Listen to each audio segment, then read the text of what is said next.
मुझे छाँव में रखा और खुद जलता रहा धूप में। मैंने देखा है एक फरिश्ता मेरे पिता के रूप में। तो हेलो दोस्तों, कैसे हैं आप सभी। आशा करता हूँ कि आप सभी बिल्कुल ठीक होंगे और लगातार मेरी कहानियों को अपना प्यार दे रहे होंगे। दोस्तों, आज की इस कहानी में हम आपको बताएंगे एक ऐसे बेटे की जो अपने ही पिता को उसके ही घर से बाहर निकाल देता है सिर्फ अपनी पत्नी के कहने पर। तो चलिए सुनाते हैं आपको पूरी कहानी। पापा जी, आपने पूरा घर फिर से गंदा कर दिया। अभी अभी राधा ने पोछा मारा था और आपने अपने चप्पलों के निशान छोड़ दिए। थोड़ी तो समझ होनी चाहिए आपको, आप बच्चे तो हैं नहीं। बहू रिया के मुंह से ये शब्द सुनकर जगदीश जी हताश से खड़े हो गए। कैसे पुलिस की नौकरी में सिर्फ उनकी एक आवाज से बड़े बड़े मुजरिमों को हिला देती थी, पर और आज उनकी बहू उन्हीं के घर में इतना सुना रही है। तभी पत्नी बिमला जी आ गईं और उन्हें सोफे पर बैठाते हुए कहा, कोई बात नहीं जी, बहू की बातों का क्या बुरा मानना, बस जुबान की तेज है, बाकी उसके मन में ऐसा कुछ नहीं है। जगदीश जी ने अपनी पत्नी की आंखों में देखा, जैसे पूछ रहे हो सच में, और फीकी सी हंसी उनके होठों पर तैर गई, लेकिन आंखों के कोर में थोड़े से नम हो गए थे। सोफे पर बैठे बैठे ही सोचने लगे, कितने जतन से इस घर को खड़ा किया था, एक एक तिनका अपने हिसाब से रखवाया था इस घरौंदे का, ताकि सेवा अवकाश के बाद पति पत्नी सुविधाओं के साथ आराम से रहेंगे। लेकिन आज सारी दुनिया उनके कमरे तक सिमट गई थी। कमरे से बाहर निकलो तो कितना कुछ सुनना पड़ता था। उन्हें हाल के अंदर फायर पिट बनवाया था कि ठंड के दिनों में वहां आग के सामने भुनी मूंगफलियां खाएंगे।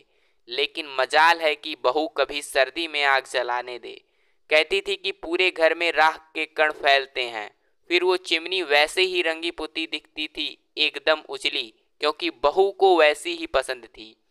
ये सब सोच रहे थे तभी बिमला जी हाथ में कॉफी का मग लिए वहां आई और उनके पास बैठ गईं। पति को बहुत अच्छे से जानती थी कि वो अभी गुस्से में थे और उनके हाथ की कॉफी पीकर गुस्सा शांत हो जाता था। बिमला जी भी क्या करती, पति और बेटे सोमेश के मोह में फंसी एक भारतीय नारी जो ठहरी। दोनों तरफ बैलेंस बनाते ही उनका जीवन कट रहा था। कभी बेटे की सुनती, कभी पति की। एक दिन सुबह सैर से लौटने के बाद पति पत्नी दोनों लॉन में बैठे थे। नौकर चाय रख के गया। दो की जगह तीन चाय का कप उन्हें थोड़ा अटपटा लगा, क्योंकि उनके अलावा चाय सिर्फ सोमेश पीता था और वो उनके साथ कभी चाय नहीं पीता था। उसने उनके साथ बैठना तो कब का छोड़ दिया था, फिर आज क्यों। तभी सोमेश वहां आ बैठा, साथ में चाय पीने लगा। लेकिन अजीब सी चुप्पी। ये वही सोमेश है जो छोटा था तो उसकी बातें खत्म नहीं होती थी। जगदीश जी कितना भी थके हों, सोमेश के साथ खेलते जरूर थे। उसकी बातें तब तक खत्म नहीं होती जब तक कि वो उन्हें कहते कहते थक के सो नहीं जाता। आज अजीब सी औपचारिकता ने अपनी जगह बना ली थी बेटे और पिता के बीच। तभी बिमला जी ने उस खामोशी को तोड़ा। सोमेश, अगले महीने ही तो रिया के भाई की बेटी की शादी है ना। हाँ माँ, उसी बारे में बात करने आया हूँ। लड़के वाले इसी शहर के हैं और वो यहीं से शादी करना चाहते हैं। आप दोनों को भी भीड़ भाड़ से असुविधा होगी और दीदी भी इसी शहर में रहती है, तो आप लोग को कोई तकलीफ भी नहीं होगी। आप दोनों का कमरा भी उनके काम आ जाएगा। ये सुनकर जगदीश जी गुस्से से लाल हो गए। फिर भी अपनी आवाज को संयमित करके बोले, बहू के घर वालों को दूसरा घर दिला दो, किराए पर 10-15 दिन के लिए। हम क्यों शिफ्ट हो कहीं। पापा, आप भी ना गजब करते हो। रिया के घर वाले हैं, हमारे इतने बड़े घर के रहते उनके लिए दूसरा घर देखें। अब रिया उनसे कह भी दिया है, अब आप लोग अपना देख लो, वो यहीं आएंगे। कहकर वो सोमेश एकदम से अंदर चला गया। अंदर से बहू रिया की आवाज भी आने लगी। लग रहा था कि वो सब कुछ सुन रही थी और उसे जगदीश जी की बात शायद अच्छी ना लगी थी।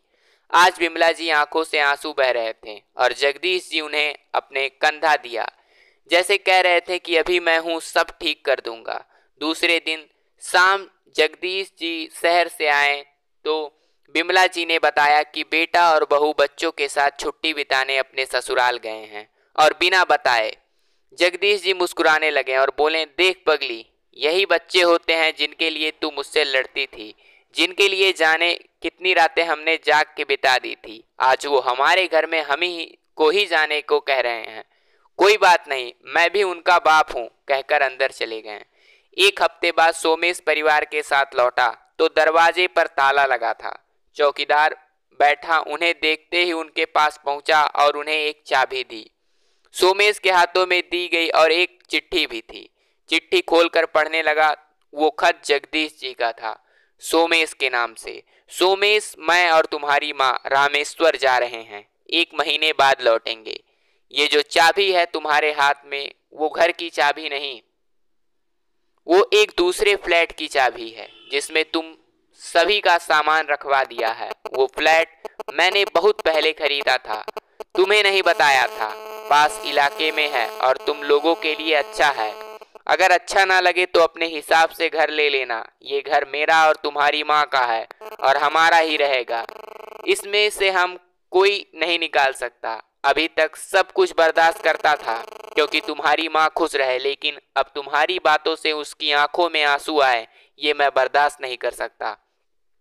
ये हमारा सपनों का घर है जिसमें हम अपने बच्चों और नाती पोतों के साथ रहना चाहते थे, लेकिन शायद ईश्वर को ये मंजूर नहीं था और तुम लोगों को हमारा साथ पसंद नहीं।